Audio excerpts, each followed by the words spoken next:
And we're going to go start right on line one now and say a very good morning here to the Honourable Member for Labrador West, the Minister of Labrador Affairs, Nick McGrath. Good morning, Nick. Good morning, Randy. How are you today? Good, sir. How are you? I'm very good. I'm all pumped up this morning. People are offering me new blood pressure pills and everything. I could have used some of them yesterday. I was fighting with our friend Simeon Chekapesh this morning, and I said their decision to hunt caribou was stupid.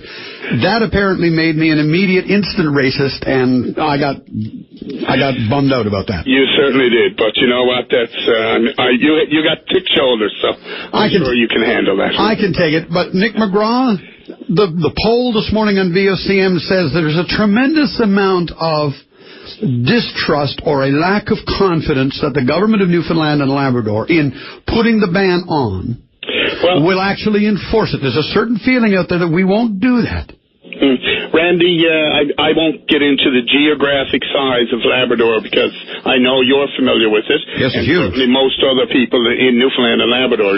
Labrador is huge. And I was listening to the open line last night, and certainly this morning I heard many of the comments that were being made. And I think his name was Chris or Jeff last night. I can't remember for sure. But he was comparing the George River caribou herd with elk and buffalo out west. And while we need to realize that there certainly is a difference in a roaming animal or an animal that roams freely and a migratory animal. And the George River caribou herd are migratory. So they're constantly moving from one area to another. Mm-hmm. So it's difficult to say, well, we're going to herd the caribou. And I remember years ago, I certainly can't give you dates, but I remember years ago they tried to herd some of the George River caribou herd down into the northern states. And it didn't work because a migratory animal is very difficult environment, and that will be a difficult thing to do. Absolutely. Once you change the environment, you put the entire herd at tremendous risk. Exactly. So, and I mean, I remember the days coming from Labrador when I had to pull over on the side of the Trans-Labrador Highway and watch upwards of 7,000 and 8,000 animals in just a one little pack as they got out onto the highway, and you had to wait for them to move. And those days are gone, and it's happened very rapidly. We've gone from 750,000 in the last decade down to a little over 20,000. So there's something wrong. Now, what is the issue? This government has been watching very, very closely and monitoring it. We've been doing a lot of research with the environmentalists, collaring animals to try and track them, see what's happening. And there's several reasons for the decline. But it's at a point now where we're saying if we don't put a ban in, what will be the results in the next, let's say, 5 years? Is it a fair comment then to say, when you look at all of these list of reasons, that hunting by people of Labrador, be it from the Quebec side of the border or the Newfoundland Labrador side, hunting is not the primary reason why there's been such a dramatic decline in the population, right? That's a very fair statement, Randy. And again, through the research that's being done, we've been watching it very closely, and through the collaring, you can see that hunting is a factor. So what is the big one? Well, I think it's a combination of things. The wolf population certainly is increasing. You take a caribou, for example, will have one calf, and a litter of wolf pups probably has 5 pups in it. So they're increasing a lot faster than the caribou are because of the decline in the caribou population. There's food chain for the caribou. This summer I flew over the Torngat Mountains, and the pilot flew over the route that the caribou had been using for the last couple of 100 years. And you could see the vegetation was down to nil. So the argument that a man was making to me earlier this morning that the issue of nutrient or food supply is a real serious issue.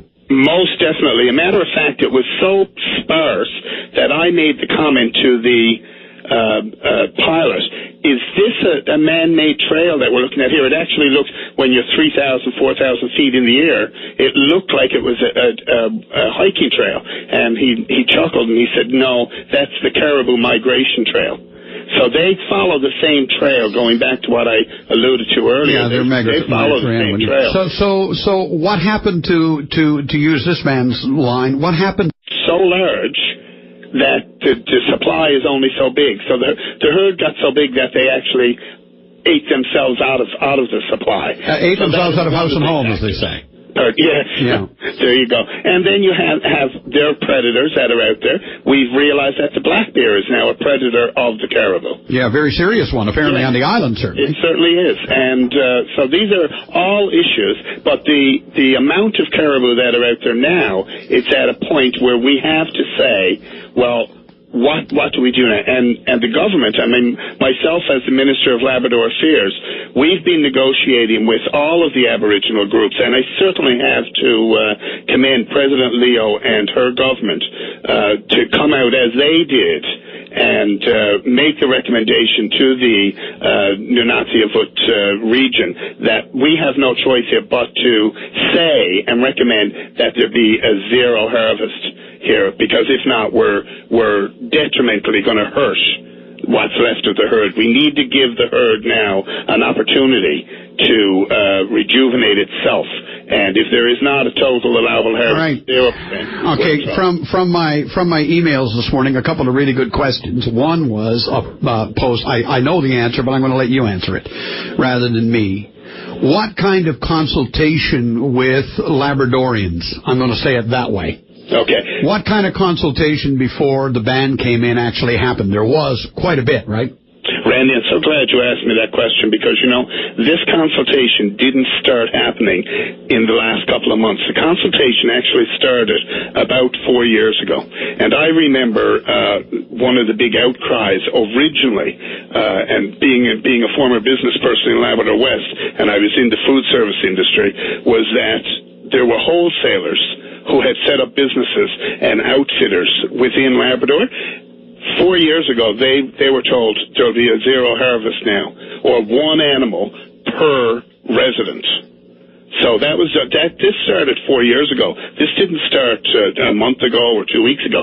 So that consultation started back then, and we start realizing we need to put restrictions in there. So the wholesalers were cut out. The outfitters were told there'd be no more camps, and that was one of the questions that was asked last night.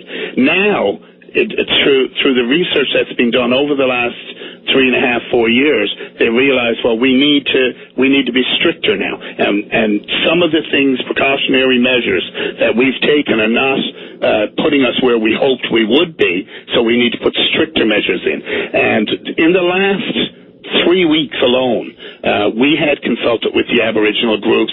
We've had sit-down meetings with the Labradorian. We've had telephone conferences. We've had many teleconferences with the Labrador groups, and decided, look, this is where we need to go, but we could not find a common ground with the Labradorina. The Nunathiavut government were on side, the Nunathiavut government were on side, but we unfortunately came to an impasse with the Labradorinu, and only yesterday I had 2 telephone conversations, myself personally, with Prote Poker, to see, exactly where are we with this. Prote Poker is saying quite adamantly, and I'm quoting him directly, we anticipate that we will hunt and we will get charged for it. That's the measure we will take, because we don't condone this at all. Yes, and that's exactly how our conversation ended. And so then, and I can't speak for Minister Henderson. He's certainly quite capable of speaking for himself, but he was left, he had then no choice but to make a decision. But this wasn't a haste decision. This was a decision that, and actually the Minister of Environment has been holding off, saying, let's make sure that we exhaust every avenue before we make this decision. And yesterday, I know when I spoke with some reporters, they were saying, well, why hasn't government come out and taken the lead on this?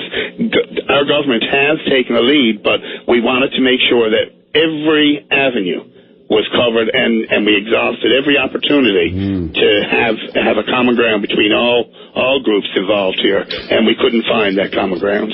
Nick McGrath, Minister of Service and as well as the Minister of Labrador Affairs. Good to speak with you today, sir. Thanks for this.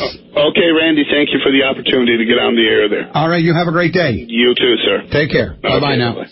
All right, okay, there's where you see, there's been a broad-based consultation with all of the groups involved, particularly in Labrador, about how to deal with this issue.